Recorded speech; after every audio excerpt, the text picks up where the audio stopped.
বাংলাদেশে একটা বিনিয়োগ সম্মেলন হইল। বিএনপি যথারীতি কইছে যে নির্বাচিত সরকারের উপরে বিনিয়োগকারীদের আগ্রহ থাকে।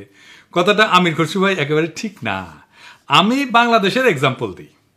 2007-8 সালে তখন তো 111 সরকার আপনাদের পাশায় লাথি দিয়ে খেদায় দিয়ে তারপরে আসছিল, অনির্বাচিত সরকারই তো ছিল। এফডিআই প্রবাহ প্রায় $1 বিলিয়ন ছাড়া যায়, এটা একটা রেকর্ড ছিল। আমির খসরু ভাই, আপনি তো সিনিয়র নেতা, কথাবার্তা তো বুঝে বলবেন। আপনি অ্যাকাউন্টিং এ মনে পোস্ট গ্রাজুয়েশন করেছেন, তাও তো আপনার জানা থাকার কথা যে যারা ফরেন ডাইরেক্ট ইনভেস্টমেন্ট করে তারা 3টা সিম্পল জিনিস দেখা করে। এইটারে বলা হয় ডানিংস ওএলআই প্যারাডাইম অথবা একলেকটেক প্যারাডাইম। এটা বিখ্যাত একটা স্কলারলি মডেল যা বিদেশি বিনিয়োগ ব্যাখ্যা করতে ব্যবহার করা হয়।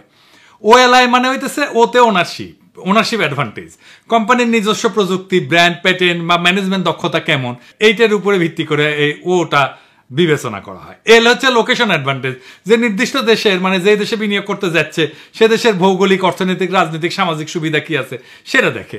আর আইতে হইতেছে ইন্টারনালাইজেশন অ্যাডভান্টেজ, মানে কোম্পানি কেন নিজেই বিনিয়োগ করবে অন্য কাউকে লাইসেন্স না দিয়া। তো এই মডেলটা দিয়ে ব্যাখ্যা করা যায় যে কেন এফডিআই আসবে, বিনিয়োগ কেন করবে, কিসের ভিত্তিতে বিনিয়োগ করবে। আপনি যে লোকেশন অ্যাডভান্টেজ, এই লোকেশন অ্যাডভান্টেজ অংশের মধ্যে খেয়াল করলে দেখবেন যে রাজনৈতিক স্থিতিশীলতা গুরুত্বপূর্ণ, নির্বাচিত সরকার আছে কিনা সেটা গুরুত্বপূর্ণ না। আওয়ামী লীগ যে 173 দিন হরতাল করেছিল আপনাদের আমলে, বিএনপির আমলে, সেটা তো নির্বাচিত সরকারই ছিল, কেন করেছিল এবার বুঝেছেন তো। আর আপনাদের যে চুষ্টি ছিল আওয়ামী লীগ এতদিন, যে আপনারা ঈদের পরে তীব্র আন্দোলনের হুঙ্কার দিতেন, কেন দিতেন বুঝেছেন তো। আপনারাই দেখায় 173 দিন হরতালে বিদেশি বিনিয়োগে কি ক্ষতি হয়েছিল, কি সারা গেছিল। এই 173 দিন হরতালের এফডিআই আসছিল কতদিন জানেন? 91 থেকে 96 খালেদা জিয়ার আমলে। 91 আনুমানিক আসছিল 20 থেকে 30 মিলিয়নের মতো মাত্র। 95টা বাইরে 100 মিলিয়নের কিছু বেশি হয়েছিল, গড়ে 50 থেকে 80 মিলিয়ন আসছিল বছরে, কিছুই না। এবার তুলনা দিয়ে আওয়ামী লীগ আমলের সাথে 96-2001 আওয়ামী লীগ আমলে এফডিআই আসছিল গড়ে 200 থেকে 300 মিলিয়নের মতো, বুঝেছেন তো। কিছু ছিলেন এবং আপনাদের নির্বাচিত সরকার ছিল, তো কেন তখন এফডিআই আসে নাই, ব্যাখ্যা দেন এটার। তাই আমির খসরু ভাই এমন কিছু কইেন না যেটা আপনি ডিফেন্ড করতে পারবেন না, যেটা বললে মনে হবে যে বিষয়টা নিয়ে আপনার কোনো গভীর বোঝাপড়া নাই। তো বিনিয়োগ সম্মেলন নিয়ে আমি বাকশালীদের পুচ্ছে আগুন ধরবে, ধরাটাই স্বাভাবিক। দেশের উপকার হইলে, দেশ আগায় গেলে তো ওদের সমস্যা। কিন্তু মনে হচ্ছে বিএনপির নয় বুদ্ধিজীবীদের ভালো লাগে নাই যে এমন একটা সফল সম্মেলন হইলো। তো দেখলাম ডাক্তার জাহেদ খুব তুচ্ছতাচ্ছিল্য করে একটা ভিডিও করেছে যে বাংলাদেশে কে বিনিয়োগ করবে, গ্যাস নাই, পাওয়ার নাই, রিজার্ভ নাই, ইত্যাদি ইত্যাদি মেলা কিছু। আর কি বলবো, ডাক্তার জাহেদ যদি সবকিছু নিয়ে মতামত দিতে যায় তাহলে তো মুশকিল। বিজনেসটা রাজনীতি না ডাক্তার জাহেদ, এটা একটা স্পেশালাইজ স্কিল। আমি ভাবছিলাম যে বাংলাদেশ কোথায় যাবে, যে কথা আশিক বলিছে সেটা আরো স্পষ্ট করবো, কিন্তু আমার মনে হইতেছে যে ডাক্তার জাহেদের কথার উত্তর দেই। তার আগে আরেকটা কথার উত্তর দেওয়ার দরকার আছে, কারণ আবার আজকে দেখলাম যে 2 সাংবাদিক, এক ডাবল ড্রপ আউট আর এক অনুসন্ধানী, আবার সেই অনুসন্ধানীর পোস্ট শেয়ার দিয়েছে আর এক বিশিষ্ট বিজ্ঞ বিরিয়ানির দোকান থেকে চান্দা নেওয়া পাবলিক। তারা কইছে যে ইজ অফ ডুইং বিজনেস নাকি ভালো না বাংলাদেশে, তাই এইসব কইরা বিনিয়োগ আসবি না, বিনিয়োগ ওখানে কথা শুনলে আসবি। হ্যাঁ, আরো কিবা মেলা কিছু কইছে, ইংরেজি যেহেতু কইছে তাহলে ঠিকই কইছে। তাই হয়েছে কি, বাংলাদেশে সাংবাদিকদের কারো কারো হারকিউলিস হওয়ার শখ জাগে, মানে সে সবার তো বেশি বুঝে, মহাকাশ বিজ্ঞান থেকে ফিলোসফি, কৃষি থেকে শিল্প, বাণিজ্য থেকে সমাজ বিজ্ঞান, ডাক্তারি থেকে প্রকৌশল, রাজনীতি থেকে রাষ্ট্রনীতি, কূটনীতি, কোনো কিছুই তাদের জ্ঞান থেকে বাদ যায় না, খালি নিজের প্রাতিষ্ঠানিক লেখাপড়াটা শেষ করতে পারে না আর কি। হ্যাঁ, আর নিজের ভিতরের অন্তঃসার শূন্যতা, মূর্খতা আর অসভ্যতা মাঝে মাঝে ফসাদ কইরা বের হয়ে যায়। ভিন্ন ধর্মের মানুষকে কাফের বইলা গালি দেয়, ওর বস্ত কাফের একটা। আমার কাছে থেকে একটা জিনিস আমাকে মেলা রিকোয়েস্ট করে মেল দিছিল, ওর বসে কপি দিয়া, তাই ওর বসের নাম জানি, ওর বস তো কাফের, ওর হিসাবেই কাফের। তো ওই বসের কথা উঠে বসে কেন, ওই লন্ডনে থাকি বা কেন, ওটাও তো কাফের দেশ। মানিক বন্দ্যোপাধ্যায় ইনকা মানুষের জন্য প্রাগৈতিহাসিক বলে একটা গল্প লিখেছিল। গল্পটা কি, এটা মজার গল্প, এটা কয়নি। আর ডাকাতি করতে যে আহত হয়ে লুলা হয়ে যায়, নাম ভিকু। তারপরে ভিক্ষা করা ধরে, এই যে কচু খেতে যেমন মোটা আজিজের সাথে ব্যবসা করতে গিয়ে ধরা খেয়েছিল না, তারপরে অনুসন্ধানে সাজিয়েছে, তার সাথে মিল আছে কলে। তো ওই একই জায়গা এক স্বামী স্ত্রী ভিক্ষা করে, ওই ভিখারি মাইয়া, ওই যে স্ত্রী, তার নাম পাসি, ওর পায়ে একটা পচা ঘা আছে, সেটা হইতেছে ওর সম্পদ, ওইটা দেখায় ভিক্ষা নেয়। তো ওই যে অনুসন্ধানী সাজা কিছু জিনিসপত্র কাছ থেকে বাগায় নেয় না, মানুষের কাছাকাছি যে বাগায় নেয়, ওইটাই তার সম্পদ আর কি। হ্যাঁ, তো এক রাতে ভিখু পাসির স্বামীরে মেরে ফেলে তো পাসি পিঠে তুলে পলাইতেছে, আকাশে সাজ উঠেছে, ওই অন্ধকারে 2 প্রাণী চলিচ্ছে, আর গল্পটা শেষ হইতেছে এইভাবে। বাংলা সাহিত্যের সবচেয়ে চমৎকার গদ্য এটা। সবচেয়ে ক্লাসিক, সবচেয়ে সাহিত্যিক লাইন এগুলো, বলি আপনার শুনেন। হয়তো এই চাঁদ আর এই পৃথিবীর ইতিহাস আছে, কিন্তু যে ধারাবাহিক অন্ধকার মাতৃগর্ভ হইতে সংগ্রহ করিয়া দেহের অভ্যন্তরে লুকাইয়া ভিক্ষু ও পাচি পৃথিবীতে আসিয়াছিল, এবং যে অন্ধকার তাহারা সন্তানের মাংসল আবেষ্টনীর মধ্যে গোপন রাখিয়া যাইবে, তাহা প্রাগৈতিহাসিক। পৃথিবীর আলো আজ পর্যন্ত তাহার নাগাল পায় নাই, কোনোদিন পাইবেও না। এই যে অনুসন্ধানী যে ধারাবাহিক অন্ধকার নিজের মাংসল আবেষ্টনীর মধ্যে লুকাইয়া পৃথিবীতে আসিয়াছিল, লন্ডনের আলো তাহার নাগাল পায় নাই, কোনোদিন পাইবেও না। যাই হোক, কচুর ক্ষেত্রে ইংরেজির যেটা কইছে সেটা কি ঠিক আছে? ঠিক কইছে।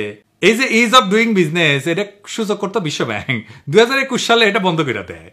এর প্রধান কারণ ছিল তথ্য জালিয়াতি এবং রাজনৈতিক প্রভাব। চীন, সৌদি আরব এবং আজারবাইজানের র্যাঙ্ক উন্নত করতে বিশ্ব ব্যাংকের উচ্চ পর্যায়ের কর্মকর্তারা গবেষকদের উপর চাপ দিছিল, তদন্তে এ অনিয়মের প্রমাণ মেলে। তো তারপরে বিশ্বব্যাংক এই সিদ্ধান্ত নিয়ে 2021 সালে এটা বন্ধ করে দেয় এবং নতুন একটা সূচক তৈরির উদ্যোগ নেয়। নতুন সূচকটা কি? নতুন সূচক হইতেছে বিজনেস রেডি, এটাকে বি রেডি বলে। এটাও ওয়ার্ল্ড ব্যাংকের একটা সূচক।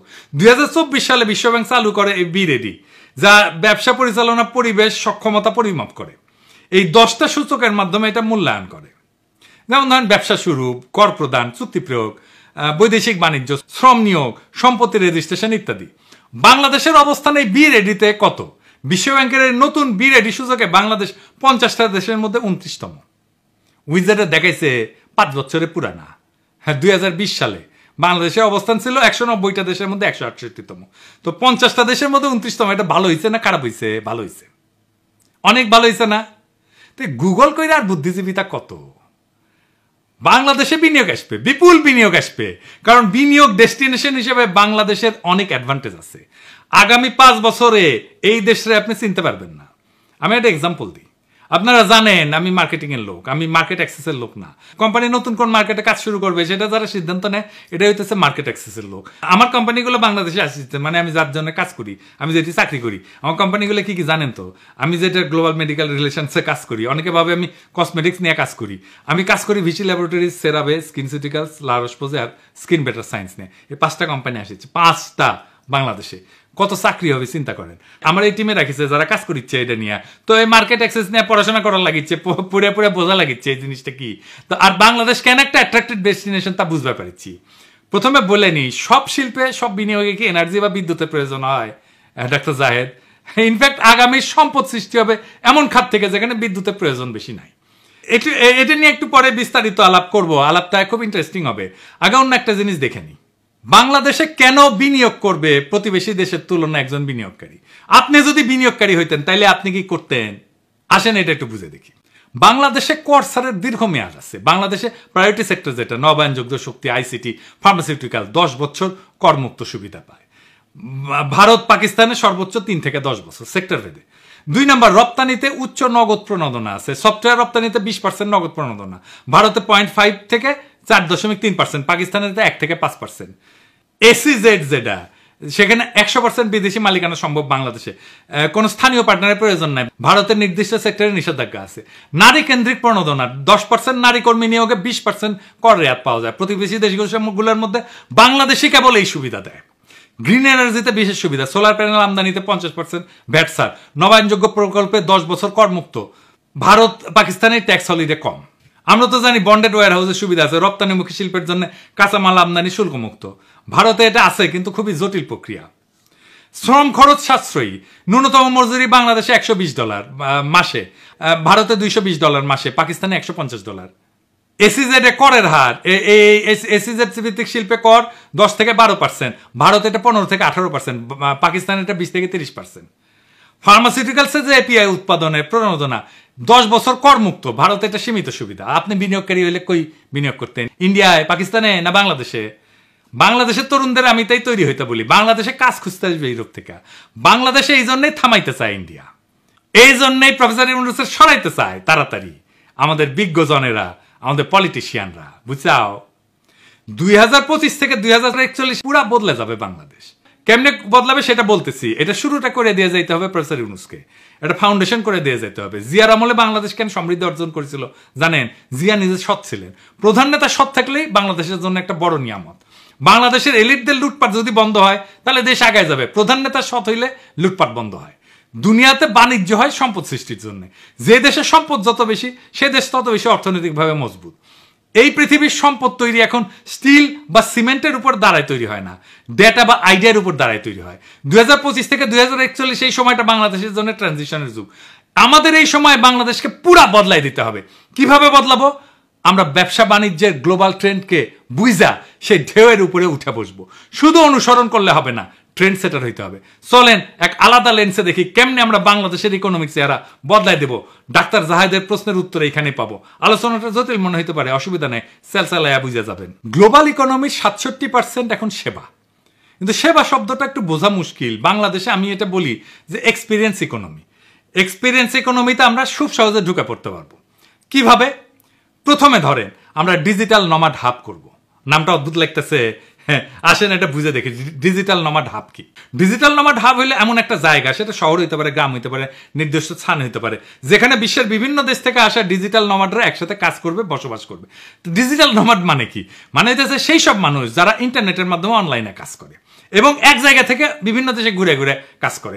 আমাদের ফ্রিল্যান্সাররা শুধু অনলাইনে কাজ করে, কিন্তু এরা যদি বিভিন্ন জায়গায় ঘুরে ঘুরে কাজ করতো, বিভিন্ন দেশে ঘুরে ঘুরে কাজ করতো, তাহলে তারা হয়ে যেত ডিজিটাল নমাড। এরকম ডিজিটাল নমাড অনেক আছে। তো ডিজিটাল নমাড হাবের বৈশিষ্ট্য কি? এটা দ্রুত ইন্টারনেট থাকতে হয়, সহজে ভিসা বা স্টে পারমিট পাইতে হয়। অনেক দেশ ডিজিটাল নমাডদের জন্য স্পেশাল ভিসা অফার করে। কোওয়ার্কিং স্পেস থাকতে হয়, যেখানে সবাই একসাথে বসে কাজ করতে পারে, কম খরচে থাকা খাওয়া, যাতে বিদেশি কর্মীরা স্বাচ্ছন্দ্যে থাকতে পারে, কমিউনিটি তৈরি করতে পারে, বিভিন্ন দেশ থেকে আসা মানুষের সাথে বন্ধুত্ব এবং যোগাযোগ হয়। আছে কি এরকম ডিজিটাল নমাড হাব? আছে, বালিতে আছে, ইন্দোনেশিয়ায়, চিয়াংমাইয়ে আছে, লিসবনে আছে, পর্তুগালে, বা তবিরিজিতে আছে, জার্জিয়া। এই সমস্ত জায়গা ডিজিটাল নমাড হাব হিসেবে পরিচিত, অনেক লোকজন যায় ওখানে। আমরা কোথায় ডিজিটাল নমাড হাব করতে পারি? সুন্দরবনে করতে পারি, কক্সবাজারে করতে পারি। কক্সবাজার শুধু সমুদ্র সৈকত না, আমরা স্মার্ট ওয়ার্ক স্টেশন রিসোর্ট করতে পারি, হাই স্পিড ইন্টারনেট করতে পারি, কোয়ার্কিং স্পেস দিতে পারি, ই ভিসা দিয়ে বাংলাদেশে বিশ্বের ফ্রিল্যান্সারদেরকে আকর্ষণ করতে পারি। আর কি করা যায়? সার্ভিস সেক্টরে হিউম্যান এআই কোলাবোরেশন করতে পারি। গার্মেন্টস শিল্পে এআই ডিজাইন টুলসের সাথে স্থানীয় কারিগরদের ক্রাফটম্যানশিপ জুড়ে দিয়ে বাংলাদেশি টেক্সটাইল প্যাটার্ন বিক্রি করতে পারি মার্কেট প্লেসে, ডিজিটাল মার্কেট প্লেসে।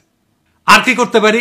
কৃত্রিম বুদ্ধিমত্তার জন্য বা এই আর্টিফিশিয়াল ইন্টেলিজেন্সের জন্য artificial intelligence ethical training data তৈরি করতে পারি।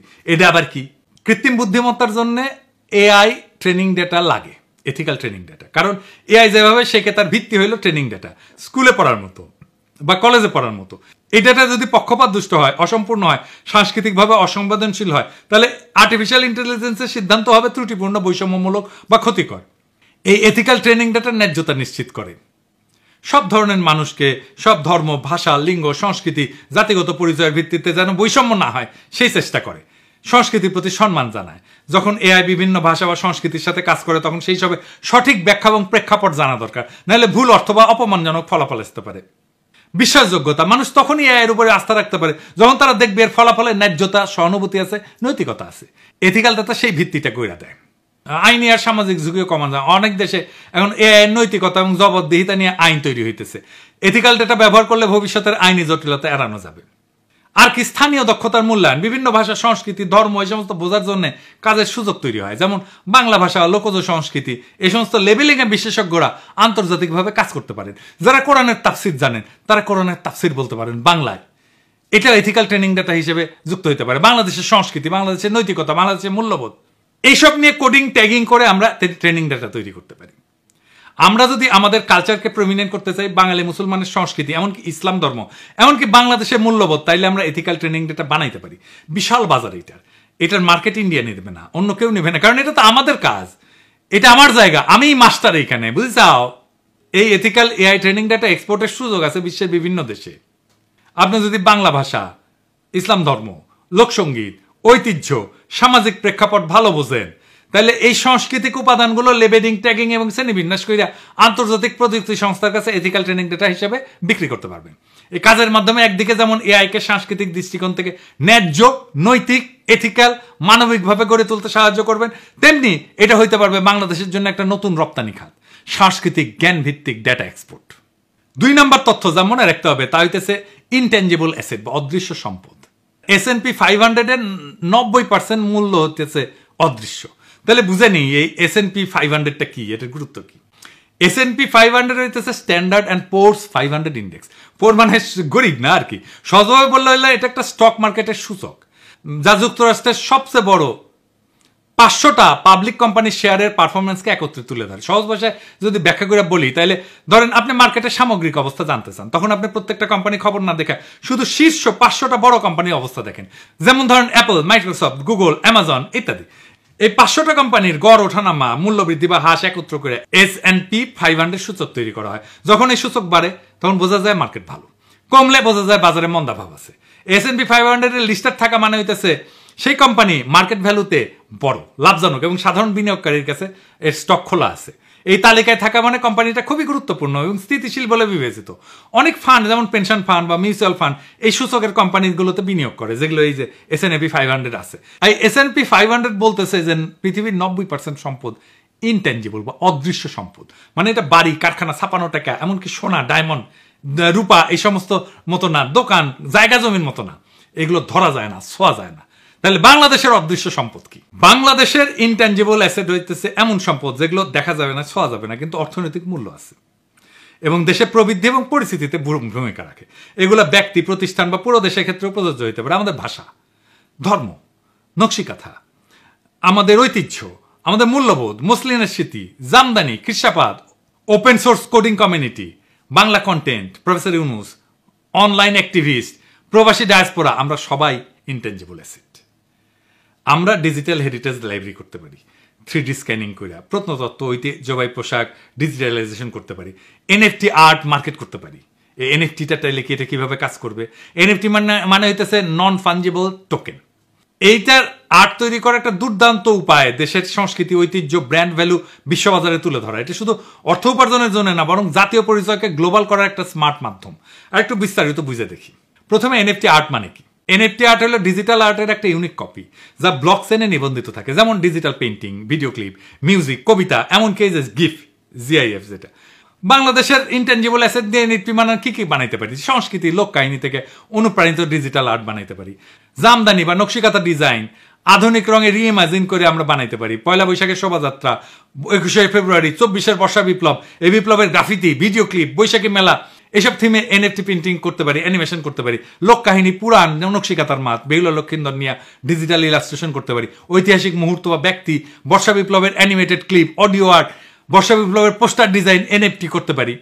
খিরসাপাতাম, জামদানি, শীতলপাটি, এসব নিয়ে NFT অ্যানিমেশন করতে পারি। মেড ইন বাংলাদেশ ট্যাগ নিয়ে গার্মেন্ট শ্রমিকের গল্প বলতে পারি, সেটাকে NFT করতে পারি। সাউন্ড এবং মিউজিক NFT করতে পারি, যেমন ধরেন পল্লী গীতি, ভাওয়া, নজরুল গীতি, বর্ষা বিপ্লবের র্যাপ, এগুলো রিমিক্স বা ফিউশন ভার্সন NFT হিসেবে প্রকাশ করতে পারি। দোতারা বা একতারা, যেগুলো আমাদের নিজেদের যন্ত্র, সেই বাদ্যযন্ত্রদের পরিবেশনা করতে পারি, NFT আর্ট তৈরি করতে পারি। এটা কেমনে বিক্রি করতে হয়, এটা তৈরি করতে হয় কেমনে, এটা একটু বুঝাই কই। মির্জা আব্বাসকে একটু কইয়া দিয়েন, চান্দা তোলা ছাড়াও আগামীর দুনিয়ায় উপার্জনের অনেক উপায় আছে। উনি তো চান্দা তোলা ছাড়া কিছু জানেন না, শিখা রাখুক। প্রথম ধাপে আইডিয়া এবং ডিজাইন, যেমন লোকশিল্প, ইতিহাস, কবিতা বা সাউন্ড ক্লিপ থেকে অনুপ্রাণিত হয়ে ডিজাইন তৈরি করতে হবে। এখানে ডিজিটাল আর্টিস্ট বা AI ইমেজ জেনারেটর ব্যবহার করতে পারেন। 2 নাম্বার, ব্লকচেনে এটা মিন্ট করতে হয়, মিন্টিং বলে। মানে একটা NFT মার্কেট প্লেস, যেমন ধরেন OpenSea, এখানে একটা অ্যাকাউন্ট খুলতে হবে, তারপর আপনার ডিজিটাল ফাইল আপলোড করতে হবে, কইরা ব্লকচেনে রেজিস্টার করতে হবে, এটাই বলে মিন্টিং। 3 নাম্বার ধাপ হচ্ছে বিক্রির জন্য তালিকাভুক্ত করতে হবে, মূল্য ঠিক করতে হবে। আপনি এটা রয়্যালটি সহকারে বিক্রি করলে কত নেবেন, বিডিং করলে কত, এগুলো ঠিক করলেন। আপনার NFT কে কিভাবে বাংলাদেশকে রিপ্রেজেন্ট করে তা গল্পের মাধ্যমে বলেন। 4 নাম্বার হচ্ছে প্রমোশন, সোশ্যাল মিডিয়াতে তুলে ধরেন। প্রবাসী বাংলাদেশিদের কাছে এবং NFT কালেক্টর আছে, তাদেরকে টার্গেট করে আপনি মার্কেটিং করেন। আমরা মুসলিম নিয়ে দারুণ কাজ করতে পারি। কিভাবে আসেন একটু বুঝে দেখি। প্রাচীন ঢাকায় মুসলিমের হারানো কৌশল ন্যানো টেকনোলজি দিয়ে পুনরুদ্ধার করে একে বিশ্বের লাক্সারি ফ্যাশন মার্কেটে ফিরে আনার প্রকল্প নিতে পারি। ন্যানো মাইক্রোস্কোপি এবং জেনেটিক ইঞ্জিনিয়ারিং দিয়া প্রাচীন সুতা এবং কটন প্রজাতি ফিরে আনতে পারি। ন্যানো স্পিনিং এবং AI ডিজাইন দিয়ে আধুনিক পোশাকে রূপ দিতে পারি। গুচি বা প্রাদা এরকম বিখ্যাত ব্র্যান্ড, যেগুলোর সাথে সাথে পার্টনারশিপ করে এক্সক্লুসিভ কালেকশন তৈরি করতে পারি। স্টোরি টেলিং এবং হেরিটেজ ব্র্যান্ডিং দিয়ে উচ্চ মূল্যের বাজারে প্রবেশ করতে পারি। বিশ্ববাজারে মেড ইন বাংলাদেশের মর্যাদা বৃদ্ধি পাবে। তাইলে বাংলাদেশে কারিগর এবং কৃষকের জন্য নতুন কর্মসংস্থান হবে। বছরে বিলিয়ন ডলার আমরা এটা রপ্তানি করতে পারবো। এক কথায় মুসলিমের ইতিহাসকে ভবিষ্যতের প্রযুক্তিতে গাইথা বিলিয়ন ডলারের ইন্ডাস্ট্রি করতে পারি আমরা এখান থেকে। 3 নাম্বার তথ্য মনে রাখতে হবে, তা হইতেছে ক্রস ইন্ডাস্ট্রি ইকোসিস্টেম। সেটা আবার কি তথ্য মনে রাখতে হবে? সেটা হইতেছে 30% গ্লোবাল রেভিনিউ এই ক্রস ইন্ডাস্ট্রি থেকে আসে। কিরকম? যেমন ধরেন টেলিমেডিসিন, এটা ক্রস ইন্ডাস্ট্রি ইকোসিস্টেম। মেডিসিনের সাথে আইটি একসাথে মিলে টেলিমেডিসিন। এইরকম কি কি হইতে পারে আর দেখি। বাংলাদেশে কৃষি এবং টেকনোলজিকে জোরে লাগায় ভার্চুয়াল ফার্মিং করতে পারি। বাংলাদেশে গ্রামের কৃষকেরা মেটাভার্সে তাদের জমির ডিজাইন টুইন বানাবে। আইওটি সেন্সর দিয়া রিয়েল টাইম ডেটা দেখা বিদেশি ইনভেস্টররা এই ফসল কিনতে পারবে। তারপরে স্মার্ট ফিশারিজ ব্লকচেন করতে পারি। ইলিশের সাপ্লাই চেন ট্র্যাক করতে ব্লকচেন ব্যবহার করতে পারি। ইউরোপের সুপার মার্কেটে স্ক্যান করলে ইলিশ মাছে ভোক্তা দেখবে যে কোন মাছের নৌকা থেকে কোন সময় কত তারিখে ধরা হয়েছিল এই ইলিশ, কোন নদীতে ধরা হয়েছিল। আর কি করা যায়? ক্লাইমেট স্মার্ট ভিলেজ করতে পারি। কি সেটা? ধরেন সুন্দরবন সংলগ্ন গ্রামগুলোকে কার্বন নিউট্রাল ট্যুরিজম জোন বানানো যায়। ট্রাভেলাররা যারা আসবে টোকেন কিনবে, গ্রিন টোকেন কিনবে, তারা কার্বন অফসেট করতে পারবে। এটা আবার কি? গ্রিন টোকেন কি, কার্বন অফসেট কি? কার্বন অফসেট টোকেন হইতেছে টুরিস্টরা যখন বাংলাদেশে ভ্রমণ করবে তাদের ফ্লাইট, গাড়ি, হোটেল ইত্যাদি থেকে নির্গত হয় নির্দিষ্ট পরিমাণ কার্বন ডাইঅক্সাইড। এই কার্বন ডাইঅক্সাইড নির্গত হওয়ার জন্যই পৃথিবীর উষ্ণতা বাড়ে। সেই জন্য যে ঝড়, ঝঞ্ঝাপ, জলোচ্ছ্বাস, বন্যা, দাবানল এগুলো তৈরি হয়, পৃথিবীর পরিবেশ নষ্ট হয়ে যায়। কার্বন নিঃসরণ কমাইতে পারলে এগুলো কমে যাবে। দেখেন না, বন্যা হইতেছে, গরম কত, এগুলো কমে যাবে, পৃথিবীর উষ্ণতা কমবে। তো এই কার্বন নিঃসরণকে পাপ হিসেবে দেখা হয় পশ্চিমে। আমাদের এই পশ্চিমের পাপ বোধকে কাজে লাগাইতে হবে। তারা বাংলাদেশে আসলে একটা গ্রিন টোকেন কিনবে, সে পাপকে মুছতে পারবে। মানে এটার অর্থ হইল যে তারা এই গ্রিন টোকেনের যেটা দাম তার সমপরিমাণ অর্থ দিল, যা এমন একটা প্রজেক্টে দিল যে প্রজেক্ট যতখানি কার্বন সে উৎপন্ন করে আসছে সেই পরিমাণে কার্বন শোষণ বা হ্রাস করবে। সদ্বোধ। এই টোকেনের বিনিময়ে কি করতে পারে? টাকা দিয়ে আমরা সুন্দরবনে আশেপাশে গাছ লাগাতে পারি, কার্বন টানবে। সৌরবিদ্যুৎ বসাতে পারি, কার্বন টানবে। বায়ো টয়লেট তৈরি করতে পারি, ইকো ট্যুরিজম করতে পারি। প্রত্যেকটা টোকেন ট্র্যাকযোগ্য হবে ব্লকচেনের মাধ্যমে, মানে কেউ জালিয়াতি করতে পারবে না। তো ট্রাভেলারের লাভ কি? যে আসবে তার লাভ কি এই গ্রিন টোকেন কিনে? এক নম্বর লাভ হইতেছে পরিবেশ বান্ধব পর্যটক হিসেবে আন্তর্জাতিক সার্টিফিকেট বা ব্যাচ পাবে। এটা কর্পোরেট সিএসআর বা ব্যক্তিগত সোশ্যাল প্রোফাইলে কাজে লাগবে। খুব দামি জিনিস এটা। পশ্চিমে অনেক দেশ কার্বন অফসেট টুরিস্টের জন্য ট্যাক্স বেনিফিট পাওয়া যায়, ইউরোপে তো পাওয়া যায়। ইকো ফ্রেন্ডলি ট্রাভেলার লেভেল দিয়ে তারা অন্যদের তুলনায় বেশি সম্মান সুযোগ পাবে, ডিসকাউন্ট পাবে, এক্সক্লুসিভ ট্যুর পাবে। বাংলাদেশের লাভ কি? বিদেশি টাকা ঢুকবে গ্রামীণ পরিবেশ প্রকল্পে, সরকারের কোনো খরচা ছাড়াই। স্থানীয় মানুষ গাছ লাগাবে, ইকো ট্যুর গাইডিং করবে, গ্রিন হোটেল ম্যানেজমেন্ট করবে, কাজ পাবে। সুন্দরবনে উপকূলে এলাকার জলবায়ু সহনশীল হবে, ক্লাইমেট রেজিলিয়েন্ট বলি আমরা, সেটা হয়ে উঠবে। আন্তর্জাতিক পর্যায়ে বাংলাদেশ গ্রিন ট্যুরিজম ব্র্যান্ডিং তৈরি হবে, যা আরো টুরিস্ট এবং ইনভেস্টর টানবে। আর কি করা যায়? এডুকেশনে রেভলিউশন করা যায়, স্কিল স্টক এক্সচেঞ্জ করতে পারি। সেটা কি? শিক্ষাকে এখন আর শুধু সার্টিফিকেটের জন্য না, ভবিষ্যতের ইনভেস্টমেন্ট হিসেবে ভাবা দরকার। কেউ যদি নতুন স্কিল শিখে, যেমন ধরেন কোডিং শিখলো, ইংরেজি শিখলো, সেই স্কিলের ভিত্তিতে সে অর্থনৈতিক সুবিধা পাইতে পারে। যেমন ক্ষুদ্র ঋণ বা চাকরির সুযোগ। মাইক্রো লার্নিং অ্যাপ থাকবে, এখানে রিক্সা চালক, গৃহিণী, কৃষক সবার জন্য সহজ ভাষায় 5 মিনিটের ভিডিও লেসন থাকবে। বাস্তব ভিত্তিক স্কিল যেমন বেসিক কোডিং, দৈনন্দিন ইংরেজি, ডিজিটাল লেনদেন, এসব শিখবে। প্রত্যেকটা কোর্স শেষে পাওয়া যাবে ডিজিটাল ব্যাচ, যা হবে স্কিলের প্রমাণ। এই ডিজিটাল ব্যাচ জমা দিয়া লোকজন ক্ষুদ্র ঋণ নিতে পারবে বা স্বল্প মেয়াদে কাজ নিতে পারবে। এটা স্কিল প্রোফাইল তৈরি হবে তার, যা ব্যাংক, এনজিওর কাছে একজন ব্যক্তির স্কিল ক্রেডিট হিস্ট্রি হিসেবে কাজ করবে। এইভাবে শিক্ষাকে আমরা ইনভেস্টমেন্ট হিসেবে ব্যবহার করতে পারি, যেখানে শেখা মানে শুধু জ্ঞান না, আয়ের পথ খুলে যাবে। আর কি করা যায়? গেমিফাইড ভোকেশনাল ট্রেনিং করা যায়। সেটা আবার কি? গার্মেন্টস কর্মীদের জন্য আধুনিক প্রশিক্ষণ পদ্ধতি। প্রথাগত ট্রেনিং তো একঘেয়ে, সময় সাপেক্ষ। তাই গার্মেন্টস কর্মীদের প্রশিক্ষণকে ইন্টারেক্টিভ গেমের মতো বানায় ফেলা যায়, যাতে শেখাটাই হয়ে যায় মজার এবং কার্যকর একটা জিনিস। কিভাবে করা যায়? ভার্চুয়াল রিয়েলিটি এর সাথে মোবাইল সাইমুলেশন এক করতে হবে। গার্মেন্টসের মেশিন, সেলাই, কাটিং, প্রেসিং এগুলো শেখানো হবে ভার্চুয়াল পরিবেশে। ভার্চুয়াল রিয়েলিটি হেডসেট দিয়ে সাধারণ মোবাইল অ্যাপেই 360 ডিগ্রি ভার্চুয়াল ট্রেনিং করা সম্ভব। ব্যবহারকারীরা মনে করবে যে তারা বাস্তবে মেশিন চালাইতেছে, কাজ শিখতেছে। প্রত্যেকটা মডিউল শেষ করলে পয়েন্ট পাবে, লেভেল আপ হবে, ডিজিটাল ব্যাচ পাওয়া যাবে। সঠিক সময় কাজ করলে পারফেক্ট স্কোর, ভুল করলে ফিডব্যাক। বন্ধু বান্ধবদের সাথে স্কোর তুলনা করার সুযোগ থাকবে, ফলে প্রতিযোগিতা এবং আগ্রহ বাড়বে। রিওয়ার্ডস থাকবে এবং যেটা বাস্তব সংযোগ থাকবে। পয়েন্ট জমা হলে তার রূপান্তরিত হবে বাস্তব সুবিধায়, যেমন প্রশিক্ষণের সার্টিফিকেট, পদোন্নতির সুযোগ, কর্মদক্ষতার ভিত্তিতে বোনাস বা ইনসেন্টিভ। এটা কেন দরকার? ধরেন অনেক গার্মেন্টস কর্মী পড়ালেখায় দুর্বল, তাদের জন্য ছবি, ভিডিও, গেমিং সবচেয়ে কার্যকর মাধ্যম। এটাকে ট্রেনিং মনে হবে না, ক্লাস মনে হবে না, খেলা মনে হবে। এটা শেখায় আগ্রহ বাড়াবে। আপনি সেফটি বলেন, প্রোডাক্টিভিটি বলেন, কোয়ালিটি বলেন, সবকিছুতে এটা দিয়ে উন্নয়ন করতে পারবেন। এর ফলে একটা ডিজিটাল স্কিল ফাইল তৈরি হবে প্রত্যেক শ্রমিকের জন্য। ভবিষ্যতে যে কোনো শিল্পে চাকরি পেতে এই ডিজিটাল স্কিল প্রোফাইল হবে তার পরিচয়পত্র। আর কি হইতে পারে? ডিজিটাল দ্বিতীয় প্রবাস। সেটা আবার কি? আমরা মেটাভার্স এমবেসি খুলব। আজকের দুনিয়া তো প্রবাস মানে শুধু মালয়েশিয়া, সৌদি আরব বা ইউরোপে যাওয়া না। এই ফিজিক্যাল বর্ডার এটা এখন ভার্চুয়াল। মানে আপনি যেখানে থাকেন ডিজিটাল স্পেসে আপনি পুরো বিশ্বের সাথে যুক্ত হইতে পারেন। এটাই হইতেছে দ্বিতীয় প্রবাস। একটা ভার্চুয়াল অভিবাসনের সুযোগ এনে দেয় কাজ, ব্যবসা, সংস্কৃতির এবং আন্তর্জাতিক পরিচিতির। আমরা মেটাভার্স এমবাসি খুলবো, বা এটা হবে বাংলাদেশের ভার্চুয়াল দূতাবাস। কি হবে এতে?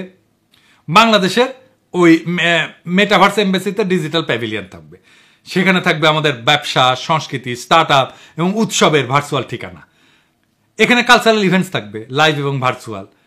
আমাদের নববর্ষের ফেস্টিভ্যাল থাকবে, ঈদ থাকবে, জামদানি ফ্যাশন শো থাকবে, নকশিকাঁথা প্রদর্শনী হবে, লোকসঙ্গীত হবে, কনসার্ট হবে, নাটক হবে, নাচ গান সব ভার্চুয়াল মঞ্চে। ডিজিটাল শপ থাকবে, এক্সপোর্ট বুথ থাকবে, সেখানে জামদানি, হস্তশিল্প, হোম ডেকোরেশনের পণ্য, এনএফটি যা আগে বললাম এটার মার্কেট প্লেস থাকবে। প্রবাসীদের জন্য রেমিটেন্স ইনভেস্টমেন্ট গাইড থাকবে, বাংলা কোচিং থাকবে প্রবাসীদের ছেলেমেয়েদের জন্য, সব ভার্চুয়াল সহায়তায়। ভার্চুয়াল সেবা দান করবো, এখানে আমরা ই পাসপোর্ট অ্যাসিস্ট্যান্স দেবো, চাকরি সংক্রান্ত গাইডলাইন দেবো, ভার্চুয়াল কনসালটেশন দেবো। এখানে স্টার্ট আপ এবং ইনোভেশন জোন থাকবে। বিশ্বের যে কোনো জায়গা থেকে তরুণেরা বাংলাদেশি স্টার্ট আপ প্রজেক্টের যে পিস সেটা শুনতে পারবে, যে কেমন এই স্টার্ট আপে বিনিয়োগ করা যাবে কিনা। ফান্ডারদের সাথে নেটওয়ার্ক তৈরি করে দেবে। এর কারণ হচ্ছে যে বাংলাদেশি তরুণদের একটা বিশাল অংশ গ্লোবাল মার্কেটের সাথে যুক্ত হইতে চায়, কিন্তু ইনফ্রাস্ট্রাকচার এবং এক্সপোজারের ঘাটতি আছে। ডিজিটাল দ্বিতীয় প্রবাস মনে হচ্ছে যে ঘরে বসে আন্তর্জাতিক পরিচয় এবং অংশগ্রহণ। বিশ্ব যেখানে আমাদের দোরগোড়ায় চলে আসছে, ওইখানে বাংলাদেশের দরজাটাও মেটাভার্সে খুলে দিতে হবে। এটাই হবে ভবিষ্যতে ডিজিটাল নেশন মডেলের প্রথম পদক্ষেপ। এই মাটির গায়ে ঘাম ঝরায়, এই আকাশের নিচে স্বপ্ন বুইনা, বিরচিত লড়াই কইরা, রাজপথে রক্ত দিয়া আমরা ছিনায় আনছি আর একটা স্বাধীনতা। আজ সময় আসছে শুধু বিপ্লবকে টিকায় রাখা না, বরং বিপ্লবের ঝলকে বিশ্বকে কাঁপায় তোলার। যারা বলে বাংলাদেশে কিছু হবে না, তাদের কান ঝালাপালা কইরা দিতে হবে আমাদের কাজ দিয়া, সাহস দিয়া, সাফল্য দিয়া।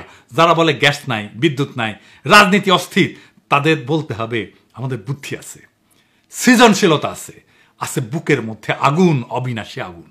আজ যদি সাহস করে আমরা ঝাঁপায় না পড়ি, কাল কেউ এসে আমাদের ভবিষ্যৎ গড়ে দেবে না। আজকেই সময় নিজেদের ভাগ্য নিজের লেখার, আজকেই সময় বাংলাদেশকে পাল্টায় দেওয়ার।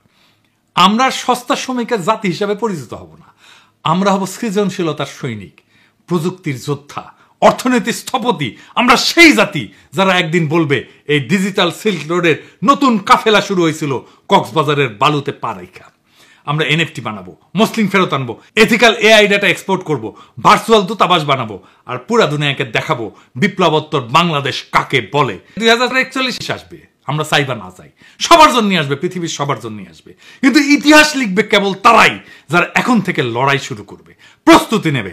আপনার হাতে, আমার হাতে, আমাদের সন্তানদের হাতে এই জাতির নিয়তি লেখা আছে। চিৎকার করে বলেন বাংলাদেশ জিতবে, আমরাই জেতাবো। এটাই বিপ্লব, এটাই আমাদের সেই অধরা স্বপ্ন যার জন্য আমাদের সন্তানেরা বর্ষা বিপ্লবের রুহানি প্লাবনে সাঁতার কাটছে। সেই বিপ্লবকে আমাদের বিজয় করতেই হবে একসাথে। ইনকিলাব জিন্দাবাদ।